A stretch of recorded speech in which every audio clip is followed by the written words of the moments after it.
Namaste. Welcome to UGC Pathshala for Postgraduate Studies. I am Anita Khanna and I teach Japanese in Jawaharlal Nehru University. And today we are going to study paper 15.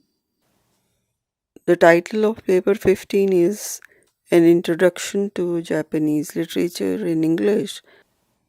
And the title of today's module is Sugawara no Michizane, the God of Scholarship in Japan. The objective.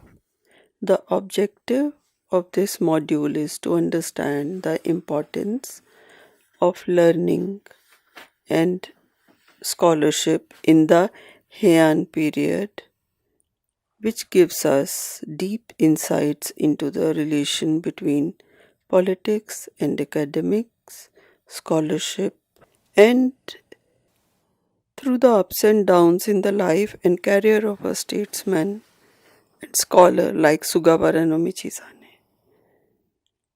He was a commoner, but could rise to the top in spite of adversities. Yet, towards the end of his career, he faced adversities and died in exile as a Tatarigami, or the cursed spirit, full of vengeance.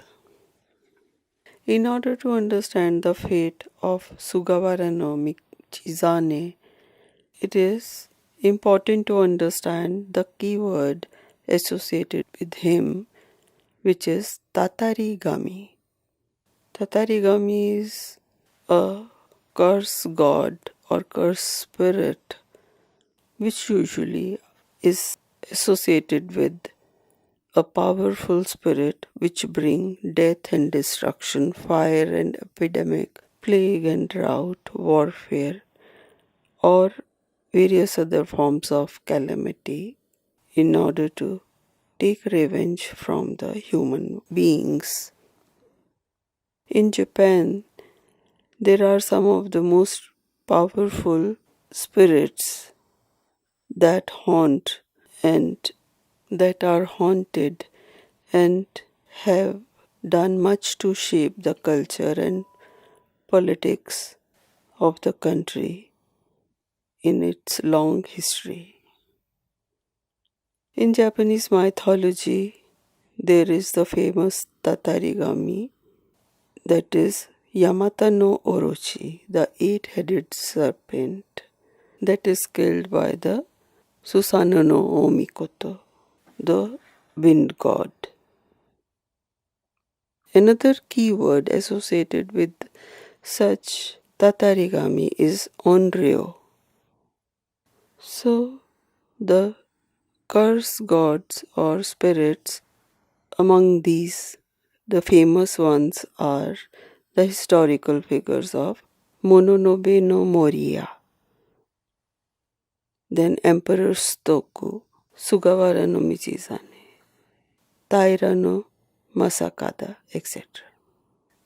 These were the men of ancient age who died in anguish and transformed into Onryo. And here comes the important point that in order to appease these vengeful spirits, shrines, especially Shinto shrines honoring them, have been built across Japan, and through the proper appeasement, their curses can be lifted or at least abated. An example of such appeasement is the festival of Gion Matsuri in Kyoto, which is one of the most famous festivals in Japan. This is an example of a ceremony initially designed to appease Tatarigami. It was during the Heian period when Kyoto suffered a number of outbreaks which were thought to be caused by the spirits of Susanoo and Gozu Tenno, an emperor. These were two powerful gods of disease and destruction. Now, in order to appease their wrath, a festival was organized in their honor at the Yasaka shrine in Gion area of Kyoto. To keep the city free from these calamities, the festivals repeated every year. Eventually, this connection to Susanoo and Emperor Gozu was lost, but the Gion festival of Kyoto remains to this day the most famous traditional festival. Like this, the appeasement of Tatarigami, or the angry spirits, or Kajikito, etc., remained an important part of the religious life throughout the Heian period and thereafter. The duty of pacifying these cursed spirits fell to the onmyoji, who practiced onmyodo, the way of yin and yang, or sorcery. The historical figure of Sugawara no Michizane, who was a powerful statesman as well as a scholar of Chinese literature, when he fell out of favor with the emperor due to the conceited political moves by his opponents, the Fujiwara family, he was posted to remote Dazaifu, where he died in exile.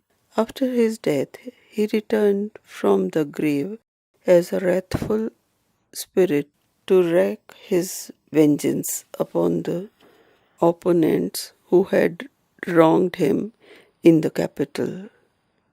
There are several legends and stories about it. It's a known fact that after his death, a series of natural calamities and disasters ravaged the capital. Moreover, there were droughts and outbreak of plague and other epidemics. And Michizane's opponent, Fujiwara no Tokihira, died at the age of 39, an untimely death. The sons of Emperor Daigo became sick and died one after another. A lightning bolt struck the Seiryō, then the palace in Kyoto, causing a fire which killed a number of officials who had participated in the plot against Michizane. Not only that, a few months later, the Emperor Daigo himself became sick and died. Everyone in the capital had become convinced that these were the doings of Michizane's ghost that had become a thunder god and was punishing all those who had wronged him. Eventually, Emperor built a shrine to his spirit, posthumously restored his rank and office. Even the sorcerers were consulted and their advice was implemented, but it was of no avail as the disaster and calamities continued. Ultimately, in the year 987 AD, during the reign of Emperor Ichijo, Sugawara no Michizane was promoted to the highest rank posthumously, and he was deified as a kami or a god. A special shrine was built for him in northern Kyoto, and a festival was established in his honor. Michizane came to be known as Temman Tenjin, the god of scholarship, and thereafter the curse appeased. being regarded as one of the Sandai Onryo of Japan, or the three great Onryo. Let's have a look at the life and political career as well as scholarship of Michizane, who finally came to be worshipped as the god of learning. Needless to say, even now, the imperial family of Japan, as well as commoners alike, visit the shrine of Temman Tenjin to worship the god learning and scholarship in the Kitano Demangu shrine. This was the first shrine in Japanese history where an actual person was enshrined as a deity. However, Michizane's exemplary ability and sincerity led to the dissemination of the Tenjin faith throughout Japan, and there are as many as 12,000 shrines that are dedicated to him.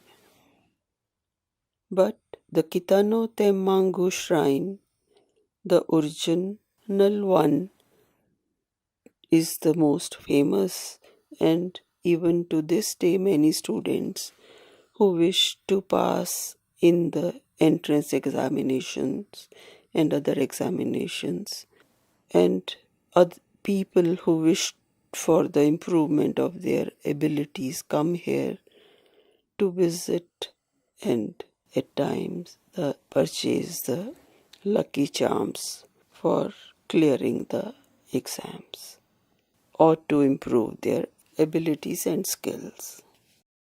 Introduction. Sugawara no Michizane. Sugawara family was a known family of scholars, and Michizane's father was a professor of Chinese poetry and history, while his grandfather had received the degree of Doctor of Letters, in Japanese Monjo Hakase. That was the most prestigious title accorded to any scholar of the time. Coming from such a family, Michizane was talented from his childhood and could compose poetry in Chinese. At the age of 33, he became a university professor, the post which was held by his father. He enjoyed the favors of Emperor Uda, who appreciated Sugawara's poetic ingenuity and trusted him fully.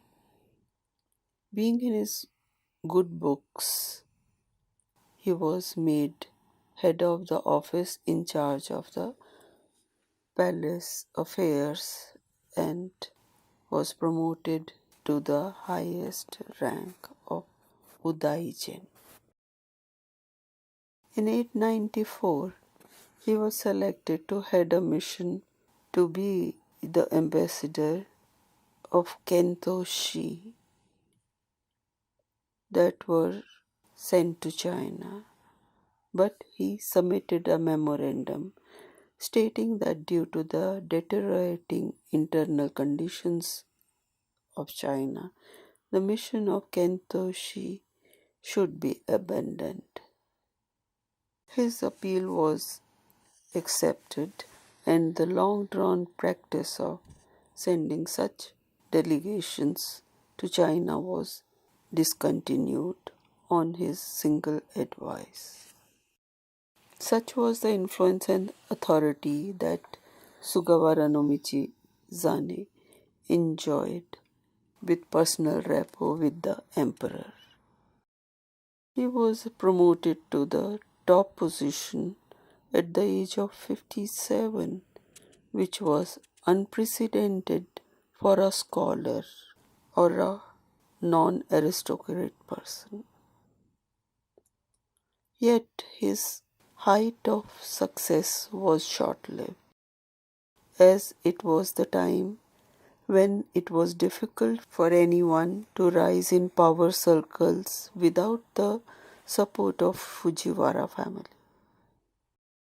Sugawara no Michizane was not a noble, and coming from a common background, his growing success invited the enmity of Fujiwara family, and he was implicated in a plot. As a result, he was demoted to the position of the Zainagon no Sotsu, the governor of Kyushu, which virtually meant banishment. Upon the insistence of the ex-emperor Uda, he was later absolved of the charges but did not live to see it. The disgraced and heartbroken Michizane died in Kyushu itself in the year 903. Living in an environment of scholarship and academics, Michizane was a talented person and grew up to be a scholar of high caliber of Chinese history and politics. Also, his interest in poetry made him a poet of both Chinese and Japanese poetry. He was the editor of one of the 6 national histories of Japan, that is Ruiju Kokushi, and also contributed in another historical compilation of Sandai Jitsu Roku. His collections of Chinese poetries are highly appreciated for its poetic appeal,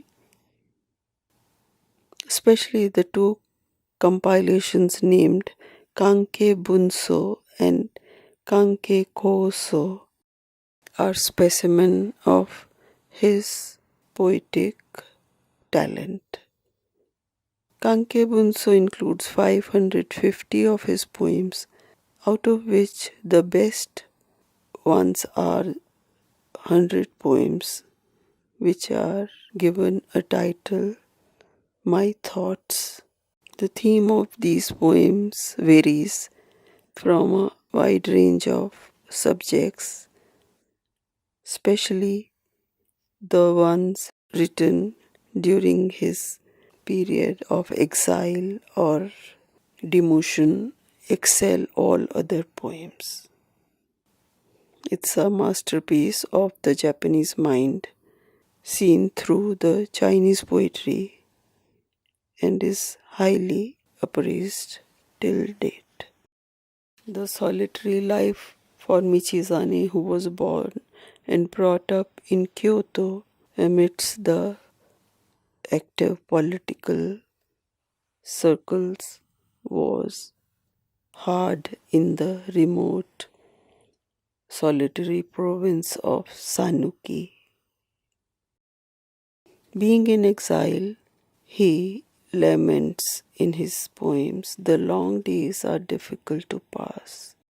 These long days he spent indulging in composing Chinese poetry or waka, and he wrote in The Idle Thoughts on a Winter Night, a collection of poetry.